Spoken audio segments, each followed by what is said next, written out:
Alors, poète Daniel, bonjour. Bonjour. Pouvez-vous d'abord vous présenter? Oui, je suis Daniel Moukoubi, expert en charge des questions de la conservation de la biodiversité au ministère de l'Environnement et Développement durable, aussi reconnu comme poète de la nation. Alors, poète, vous avez pris part à ces dialogues sur les APAC, les AMEC. On voudrait savoir, c'était vraiment important d'avoir un tel dialogue en ce moment? Importantissime même, parce qu'un tel dialogue fait la une de l'actualité mondiale en ce qui concerne la biodiversité. Et vous voyez qu'aujourd'hui, le monde entier a haussé les ambitions en ce qui concerne la conservation de la biodiversité. Et les ambitions sont extrêmement élevées, qu'il faille que les pays puissent s'aligner et avoir des propositions concrètes qui soient applicables au niveau national. Ce qui n'est pas encore le cas pour la majorité des pays. La République démocratique du Congo, pays de la méga biodiversité. La République démocratique du Congo aujourd'hui a une tour à flux qui démontre que les forêts du bassin du Congo sont le premier poumon mondial. Alors, quand il s'agit de conserver la biodiversité, il faut que le premier poumon mondial soit aussi le premier à apporter des éléments de réponse aux questions qui se posent. Voilà pourquoi la République démocratique du Congo était parmi les pays qui ont supporté l'objectif 30x30 en sachant qu'il était question de revenir sur les AMCE et de voir les avancées afin de capitaliser les acquis, les initiatives, les connaissances traditionnelles et les savoirs locaux des peuples autochtones et des communautés locales, mais aussi les intérêts du secteur privé et des organisations non gouvernementales, nationales ou internationales, pour voir quels sont leurs apports en ce qui concerne la conservation de la biodiversité. Donc, pour couper court, un tel dialogue organisé avec des partenaires clés comme l'Union internationale pour la conservation de la nature, IICN, comme la GIZ qui déjà depuis de longues dates travaille sur les questions de la conservation de la nature en République démocratique du Congo, c'est vraiment pertinent.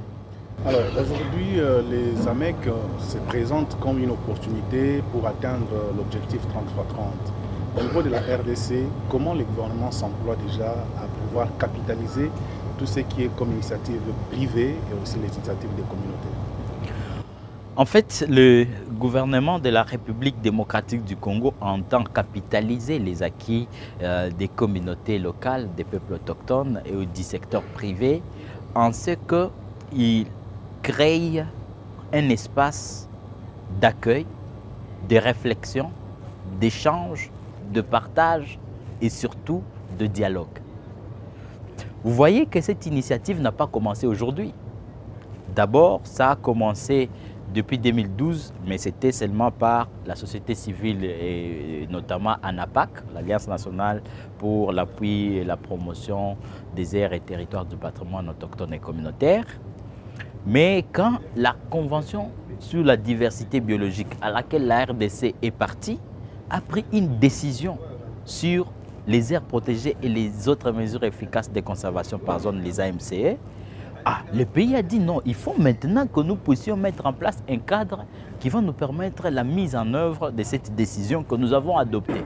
C'est la décision 14-8 de la COP 14 à Sharm el-Sheikh où vous étiez également comme vous avez l'habitude de le faire. Et cette décision-là a amené le pays à entreprendre d'abord des consultations avec les différentes parties prenantes, dont les peuples autochtones, les communautés locales et le secteur privé. Et puis, les différents points soulevés par les différentes parties prenantes ont relevé qu'il y avait vraiment un écart de compréhension, des différences de conception. C'est-à-dire celui-ci pouvait penser ceci des AMEC, l'autre pouvait penser autre chose des AMEC, en fonction des zones d'intérêt et des champs d'intervention. Donc, il a été nécessaire maintenant d'avoir une étude qui va faire une compréhension commune. Et que donc, on a diligenter une étude. On a recruté un consultant, le professeur Héritier Milengue, peut-être que vous avez eu l'occasion de rencontrer, et qui a produit les premiers résultats qui ont démontré que les AMCE sont vraiment des outils importants pour la conservation de la nature aujourd'hui, et en particulier de la biodiversité, mais qui nécessitent d'avoir beaucoup plus de synergies avec les différents secteurs et les différents acteurs. L'étude publiée a démontré qu'il y avait des recommandations pertinentes qui nécessitaient un accompagnement de près. Et donc le gouvernement est allé vers ses partenaires pour dire voilà, l'étude est produite, voilà les résultats, voilà les recommandations.